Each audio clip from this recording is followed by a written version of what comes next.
ورحمة الله وبركاته. نحمده ونصلي على رسوله الكريم أما بعد فأعوذ بالله من الشيطان الرجيم بسم الله الرحمن الرحيم كتب عليكم القتال وهو كره لكم صدق الله العظيم. میرے محترم بھائیو دوستو بزرگوں، آج میرے تقریر کا موضوع ہے گستاخ رسولوں کا سوالوں کا جواب۔ منظالموں سے کہنا چاہتے ہیں کہ جب جب گالی دینے کا شوق ہو میرے نام لے کر گالی دو، میری ماں کے نام پر، میرے باپ کے نام پر، میرے خاندان کے نام پر جتنا کہنا ہے کہہ لو، لیکن یاد رکھنا حضور کی طرف انگلی اٹھاؤ گے، نبی کی عظمت کی طرف بولو گے تو ہمارے خون کا آخری قطرہ بھی جسم میں باقی ہے تمہارے گردنوں پر چڑھ کر بولیں گے، تمہارے سینوں پر چڑھ کر بولیں گے، اور تم یہ سوچتے ہو کہ تخت و تاج تمہارے پاس ہے، فوج و طاقت تمہارے پاس ہے، تمہارے ناجائز باپ آج سے 200 سال پہلے انگریزوں کا شکل بھی سرزمین میں موجود تھی، تمہارے ناجائز باپ بھی سمجھتے تھے کہ ہندوستان سے اسلام ختم ہو جائے گا، آج ان کا چونا بھی یہاں باقی نہیں رہا، سب ختم ہو کر چلے گئے، تم بھی اپنے انجام کا انتظار کرو، کچھ دیر کا خاموشی ہے پھر شور آئے گا، آج تمہارا وقت ہے کل ہمارا دور آئے گا۔ ارے تو کہاں وہ کہاں، تیری شان کیا ان کی شان کیا، تو اگر گہرے پانی میں تھوک دے تو پانی خراب ہو جائے، وہ اگر گہرے پانی میں تھوک دے تو پانی میٹھا ہو جائے، تو اگر اپنے دوست سے ملنے جائے تو ملاقات کہتے ہیں، وہ اگر اپنے دوست سے ملنے جائے تو معراج کہتے ہیں، ایک ان کی شان اور تم نبی کی شان میں گستاخی کرتے ہو۔ ارے تمہیں تو زندگی گزارنے کا طریقہ معلوم نہیں، چلے آئے نبی کی شان میں گستاخی کرنے، جن کو چاند سے بھی زیادہ چمکدار کہا گیا، آؤ ہم تمہیں بتاتے ہیں حضور کیسا تھا۔ جنید بغدادی کے زمانہ میں ایک آرٹسٹ رہا کرتے تھے جو لوگوں کے بولنے پر تصویر بنایا کرتے تھے۔ جنید بغدادی ان آرٹسٹ کے پاس گیا اور کہا کہ مجھے میرے محبوب پر تصویر بنانا ہے۔ ان آرٹسٹ نے پوچھا کہ حضرت جنید آپ کا محبوب دکھتا کیسا ہے؟ جنید بغدادی نے کہا میرے محبوب اس سرزمین میں سب سے حسین چہرہ لگتا ہے میرے محبوب کا، ان کا آنکھیں ایسے ہیں، ان کے قدم ایسے ہیں۔ ان آرٹسٹ نے پوچھا حضرت جنید آپ کے محبوب کا نام تو ذرا بتائیے۔ جنید بغدادی نے کہا میرے محبوب کا نام محمد رسول اللہ صلی اللہ علیہ وسلم۔ ان آرٹسٹ نے پوچھا حضرت یہ تصویر تو میرے پاس پہلے سے بنی رکھی ہے۔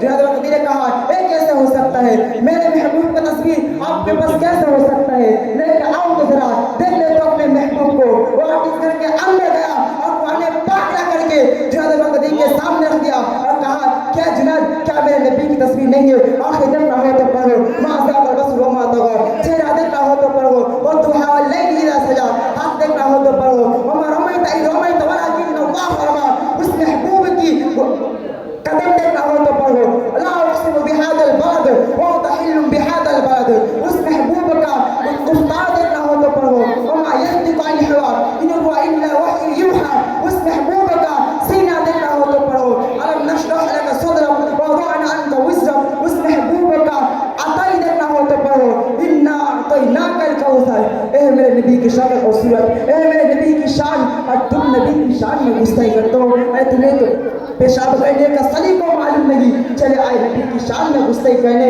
ارے اے مسلمانوں کس بات کی خوف، کس بات پر ڈرنا؟ ارے خدا نے تو کلام پاک میں فرما دیا کتب علیکم القتال وهو كره لكم، اے مسلمانوں تمہارے لیے جہاد کو فرض کر دیا گیا۔ جب خدا رب کائنات خود فرما رہے کہ تمہارے لیے جہاد کو فرض کر دیا، ڈرنا کس بات پر؟ ارے اے مسلمانوں دنیا تو چوری کر کے جیل جاتا ہے، تم اپنے نبی کی نام لے کر جیل جاؤ گے، اس سے بہتر اور کیا ہو سکتا ہے؟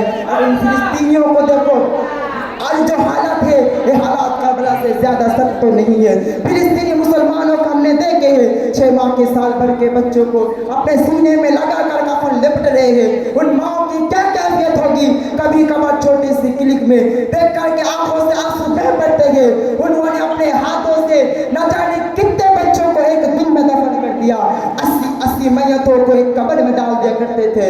ان فلسطینی مسلمانوں کو لاکھوں سلام، ان کی جذبات کو، ان کی استقامات کو، ان فلسطینی مسلمانوں کے برابر پوری دنیا کے مسلمان نہیں ہو سکتے۔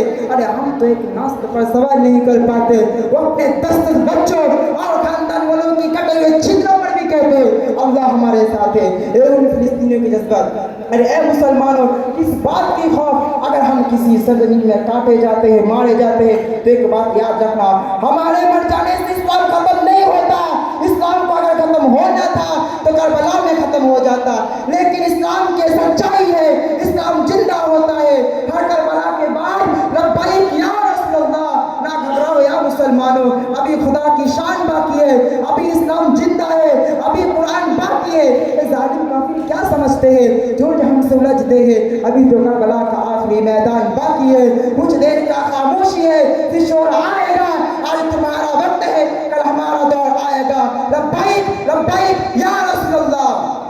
ارے اے مسلمانوں، اور ایک لفظ کہنا چاہتا ہوں ظالموں سے جو نبی کی شان میں گستاخی کرتے ہیں، ارے تم نے ہمیں جہادی کہا، ہم برداشت کر لیے، تم نے ہمیں فسادی کہا، ہم برداشت کر لیے، تم نے ہمیں دہشت گرد کہا، ہم برداشت کر لیے، لیکن اور ایک بات کان کھل کے سن لو، اگر مسلمانوں کی طرف میں اٹھاؤ گے، اگر شریعت کی طرف میں اٹھاؤ گے، اگر آمینہ کے لال کی طرف میں اٹھاؤ گے، تو خدا کی قسم غصہ کربلا نظر آتا دیکھو گے۔ السلام علیکم رحمۃ اللہ وبرکاتہ۔